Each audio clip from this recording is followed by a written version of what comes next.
So what do y'all think? Am I a schmuck for buying Snap-on tools?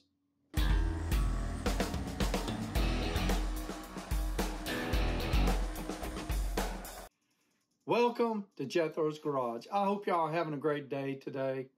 I'm having a pretty good one, but I did watch a video earlier that it bothered me. It bothered me a pretty good bit. We'll talk about that in just a second. But as you'll notice, I'm in my room. This is my bedroom. This is my studio.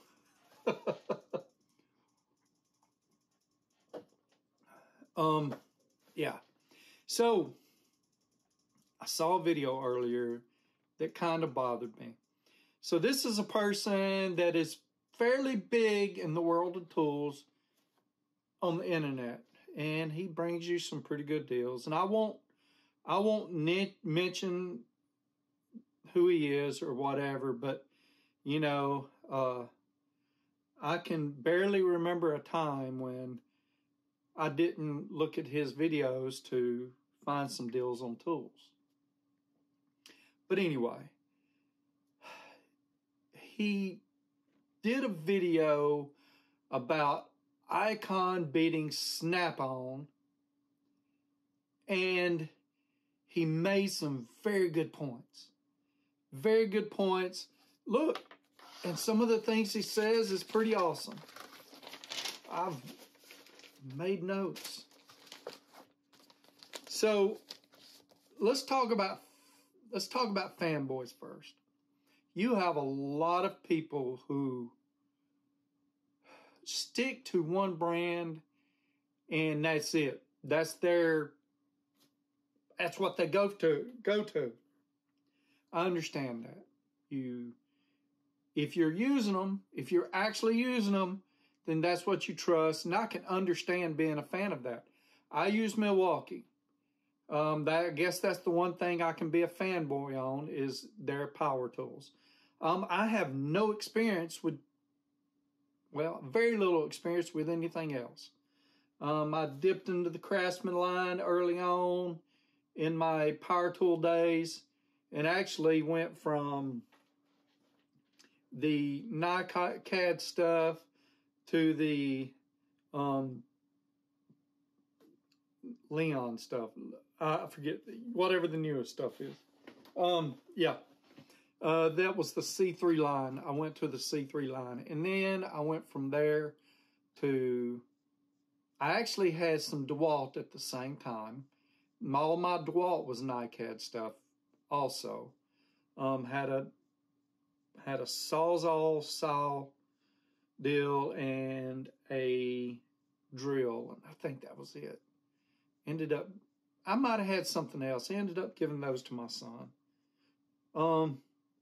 Then I went to Milwaukee, and there's been no looking back. I've got a few other things. I got some of the new Craftsman stuff, but it was kind of cheap. And, you know, I've got a sander, a nailer, and a air compressor. Y'all have seen me do videos on the air compressor. But yeah, I like Milwaukee. I trust it. I've been using it for a while. Are there better things out there? Very possible. But I'm probably going to buy Milwaukee when it comes to power tools. Hand tools, it's a hit and miss for me, personally. But there are fanboys out there. And there are fanboys out there that will dig their heels in, and that's all they can think about, and they're going to try to debunk anything you say about that particular tool. There are people that hate certain tools. There are people that are the opposite of fanboys with certain brands of tools. There's people that hate Harbor Freight. There's a certain YouTuber out there that you can tell he hates Harbor Freight, okay? Every now and then he'll do a video on a Harbor Freight tool and it never fares well. Let's see. So this guy, this YouTuber that I'm talking about, I was watching his videos and he made a lot of good points. And he was talking about this snap-on test. It's the nylon nut test. And if you've seen it, there's a video out there where I think they're on a snap-on truck, and they take a icon and they take a snap-on. They take a nylon nut, and they see which one's going to fail first. And it was a little surprising that the snap-on slipped first. And you know, some people say one was upside down, or it doesn't really matter. Let's see, I've got two wrenches here, and I've got 3 total wrenches that are anti-slip. I don't have any snap-on because I can't afford them. I haven't found them in a deal. This is a right grip. This is an Icon, and this is a Proto. And I measured them all, and even though the way this wrench, the head, is angled, it's a bit of a optical illusion. But if you measure it from here to this corner and from here to this corner are the same. I've already measured it. If you want to do it yourself, you can. I've got my dial calipers here, but this video is going to be long enough as it is. I'm asking you to trust me on this. It's the same. So if I put my wrench on the nut this way, other than the different angle, it's going to grab the same amount. I hope we can agree on that. But also, if I've got these two facing separately, and I do this, or I hold this one stationary and I move this one, it can have a different effect. The particular test that was done, I would like to see it done, 10 times. And I would like to see it done in a manner that maybe you did it 10 times with the snap-on in a vise and the nylon nut up here. So let's say this is the one in this vise, and then the nylon nut's up here, and you do this and see which one slips first, and then you swap them. I don't know that it will make a difference, and I'm not taking up for snap-on, but I'm just saying that it could possibly be a more even test. It would be, you could actually see some results from that. You could crunch the data, the snap-on slip this many times in this position. I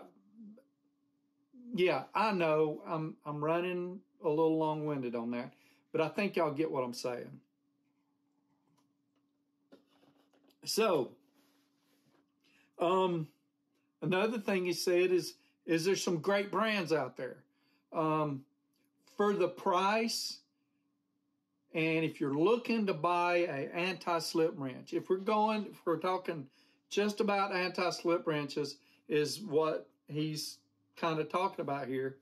If you'll go to the Torque Test channel, the right is probably your best bet. The right grip is probably your best bet.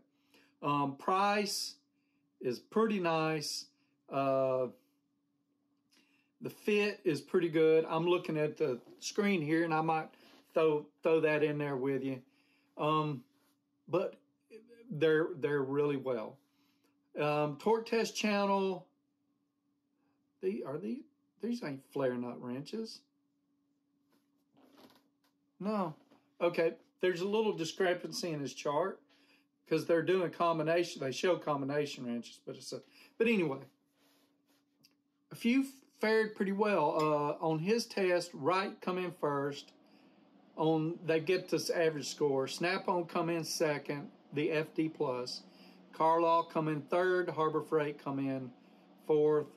Metrich come in fifth, and Milwaukee come in sixth. Matco, Craftsman, Cobalt, so on and so forth. I don't know if since then, if he's tested the the new Mac ones that are also made by man, who else? Craftsman have some that are very similar. RBRT. I'd like to see those tested. But anyway, on this test, or on this set of, on this chart, the rights are number 1. Snap-on's number 2. And I think he might have been talking about a different video, but he said Harbor Freight or Icon beat the Snap-on, and that's not what I'm seeing here, unless we're talking about price. And price, Icon blows Harbor Freight out of the water. But what I'm looking here is, I'll give you a comparison. Snap-on is $45.20 per wrench, and Harbor Freight is $8.66 per wrench. The clearance is on a is 0.12 and no 0.11, and the Harbor Freight is 0.11, so same amount of extra wiggle room on the nut or whatever. The torque that it was able to put under before it popped off was, or slipped, was 1492 on the Snap-on and 1495 on the Harbor Freight. A little bit of difference. Harbor Freight come in a little better. Open-end thickness. 7.3 against 8 millimeter. Okay, how thin the head is here. Snap-on is thinner than Harbor Freight when it looks like this. And I'm just giving you stats, okay? So, you know. Torque, 204.4 PSI per millimeter. 204.4. And then Harbor Freight, 187.0.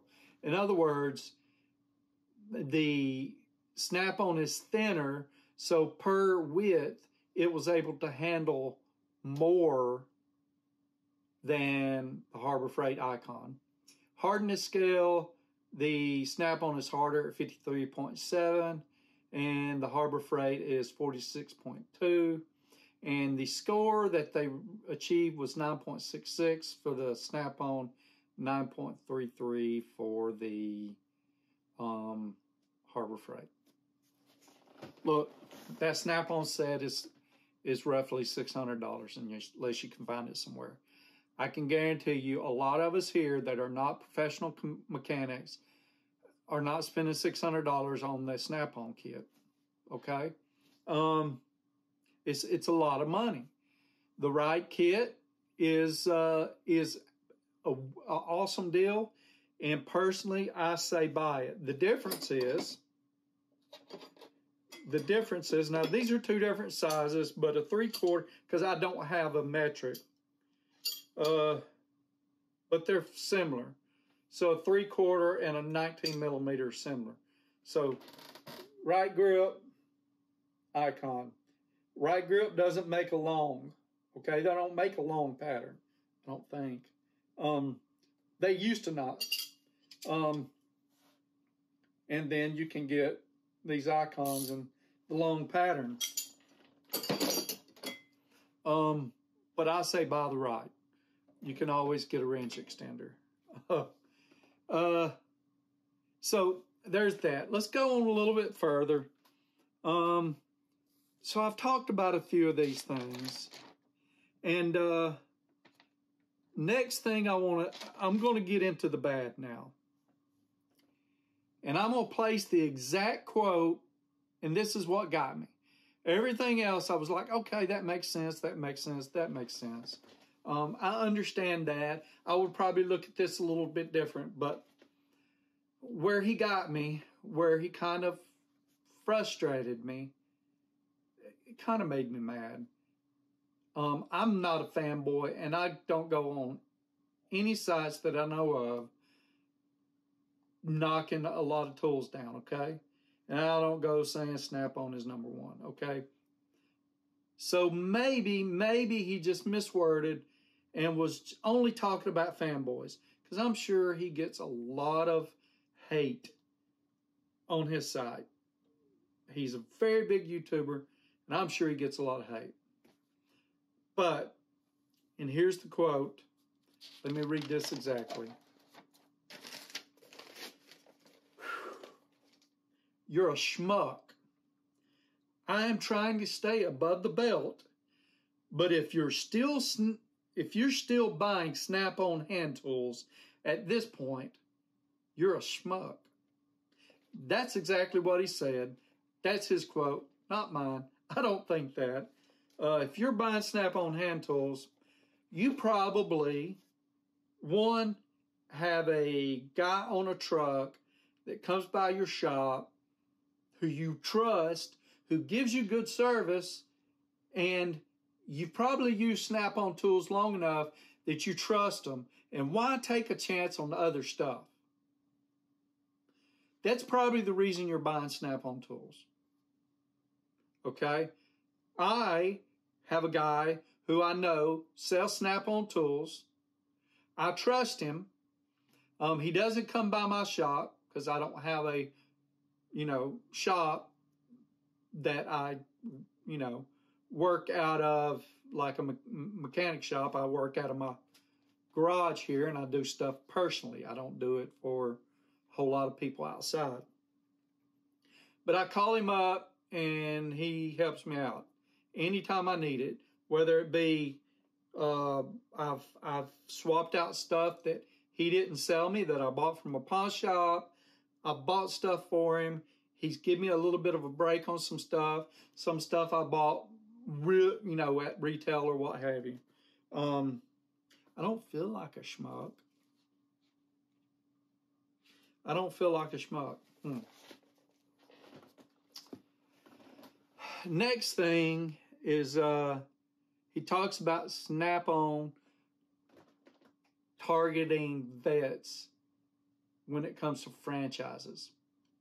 So I did some research, and I found a site that first of all, I found two sites where Snap-on is said it's an award-winning franchise. That is Franchise Business Review, and I'll put a little picture right here. This site, let's see, says Snap-on Tools joins Hiring Our Heroes, furthering franchise opportunities for veterans, and Snap-on Tools among best franchises for veterans. That site, I don't know who's getting paid to say what. It didn't give me an objective opinion one way or the other, okay? Pretty much it gave me all good stuff.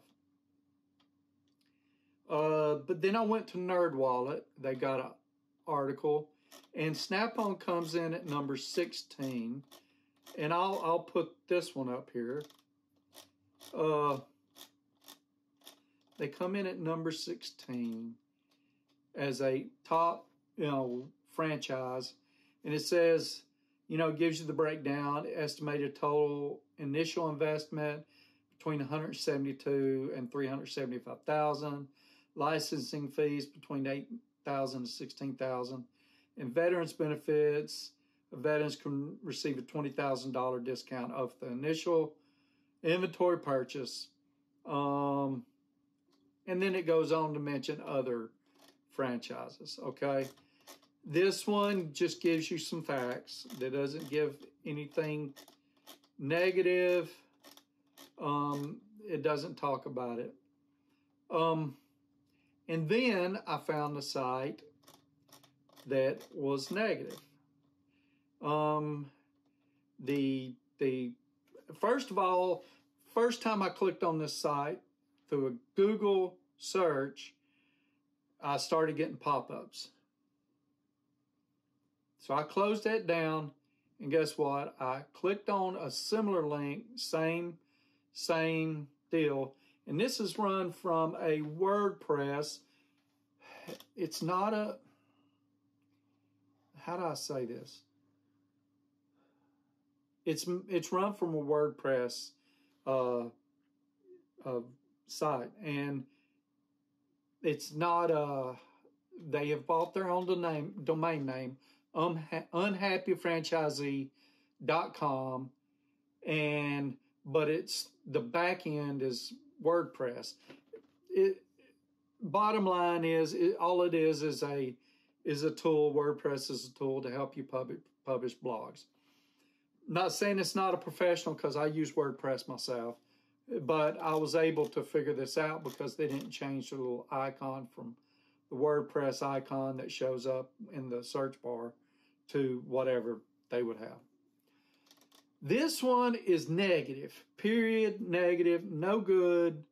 Well, they do. They go through a little bit of lead up, and they say this is what they promised, this is what it looks like.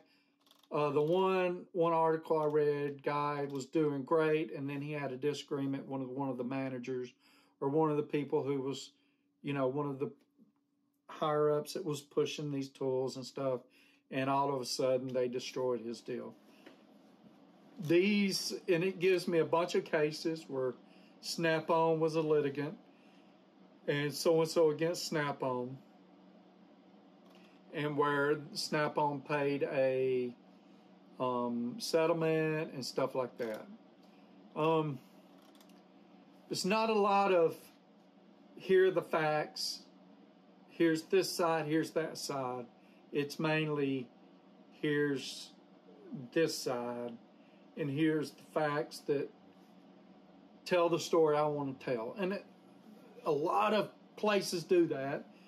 And I'm not saying that any of this is not true. It's just there's only one side of this story, so it's hard to dig into that, okay?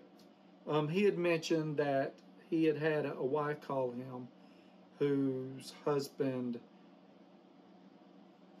committed suicide, and because of all this, and it was just a horrible thing.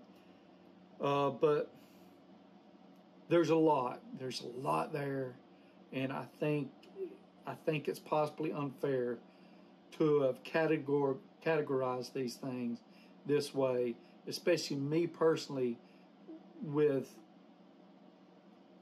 It's just the information is out there, but all the information you need to make a truly informed decision and choice on whether this is really this way is not out there.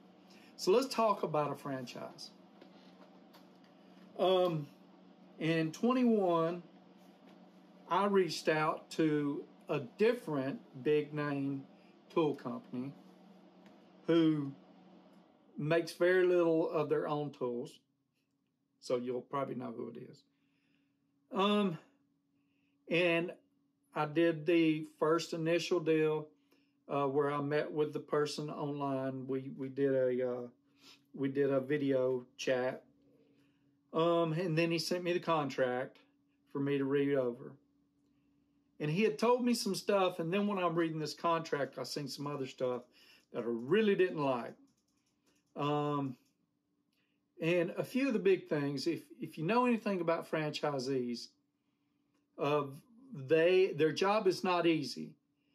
Yes, they're traveling salesmen, but they're not traveling salesmen as in they visit you one time and you'll never hear from them again. They're at your shop every week.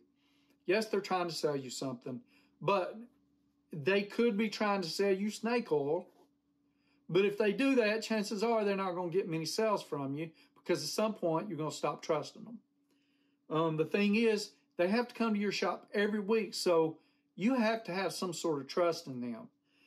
There's horror stories about franchisees, whatever. There's stories about them, Snap-on, Matco, Mac, whoever, Cornwell, that are bad. They won't swap your tools out. They act like you owe them something, even if you don't. They act like their stuff don't stink. I don't know that that's the rule or the exception, okay? All I can tell you is I have met 3 and personally dealt with 3, and all 3 of them have provided me with good service, okay? I also watch a channel called Coon Trucking, and he talks with a few of them. It seems like he's got a pretty good opinion of all the guys he talks to, and he said if he's had a few bad ones too, but you know, I think that's normal. But the thing is with it, I know with the one particular company I was dealing with, the average margin of what they sold you the tool for and what the retail on that tool was roughly 30%. Now, according to what you sell, it could be higher or lower. Okay? So I got to doing a lot of stuff, and this is getting to the deal where it's not an easy job. You're probably putting in 80 hours a week for it, maybe more, maybe less. I got to doing some figuring, and with everything I had to pay for and everything during the year, I would need to sell and collect the money for $1 million worth of tools to be able to gross $300,000, which out of that $300,000, I had to pay my truck payment, my fuel, my maintenance, my cost for like licenses and using their credit card, clearing out whatever company, like all these things, right? And I figured at the end, maybe if I was lucky, out of that $300,000, I might have been lucky to have put $80,000 in my pocket for that year, maybe. According to and understanding, that's not counting health insurance, which I'm a retired veteran, and I get I pay a very low amount for my health insurance, okay? So that being said, they got to work their butt off. I don't know what it takes to sell $1 million worth of tools, but let's say I have a route that has, I don't know, I can't remember how many stores would be along their route or the amount of people average that are supposed to be in there. But let's say I had 100 stores and each store had an average of 10 people to sell. So let's say I had 1,000 people to sell to. Well, you break it down, $1 million, I've got to sell, let's see, 1,000, we'll go into $1 million. Is that, man, what is it? I'm struggling here. I should have did this. I think it's 10,000. So 1.000 or 1,000,000. Yeah. Divided by 1,000 equals 1,000. So it's 1,000. 1,000 times 1,000. So I got to sell $1,000 worth of tools to all of those people. I got to collect the money on that $1,000 worth of tools. So if I'm selling it to them on credit, or whatever it is a week, $25 a week or whatever, I got it. So more than likely, you probably need to sell 1.5 million to 2 million to be able to actually, during that year, now that's going to push it out to the next year, and it'll start, being a little better. But the first year, you probably need to sell 1.5 to 2 million to be able to, to be able to bring home about $300,000 that you would then pay your truck bills and stuff with, not counting paying for the tools. There's a lot of other aspects to the tool truck deal, okay? But what I'm getting at is it's not something that's easy. There are some very successful people out there, and there's some very unsuccessful people out there. one of the points that this YouTuber made, and I need to wrap this up. One of the points this YouTuber made was about them choosing your route, and they do, and being a understanding business, asking for a breakdown of how much, what kind of income, not income, how many sales were made on that route last time. Why did the last person leave? There's a lot of reasons, okay? There's a lot of reasons why a person will give up a route, okay? It could be it was an unsuccessful route. Could be they were unsuccessful salesmen. Could have been they got in over their head and couldn't do what they were wanting to do. I don't know. But anything, yeah. So what do y'all think? Am I a schmuck for buying Snap-on tools? Maybe I'll get a lot of people saying, damn right you're a schmuck. Okay. But what do you think? Was he on track calling Snap-on buyers schmucks? Or was that a little bit out of line? I don't know. What do y'all think? Hey, this is a little bit different. Thank y'all for watching this little rant or what have you. I'm going to try to give you some links. The one site, I'm not going to give you a link to it because I don't want you to get pop-ups and then blame it on me. You're going to have to do your searches for yourself. I will tell you, I will spell it out. I won't put .com. I'll just put unhappyfranchisee. You can go and find it on your own. It's up to you. If you want to battle pop-ups and things saying your computer's been infected or what have you, that's up to you, but I'm not going to give you a link to it. I would give you a link to the others. I think they were safe links. I'll give you a link to the Torque Test channel video that I watched. I won't link you to the YouTuber. I'm not trying to call him out. I'm not trying to beat him up, but I think that was a little bit too far. Thank y'all. Y'all take care of each other and have a great day.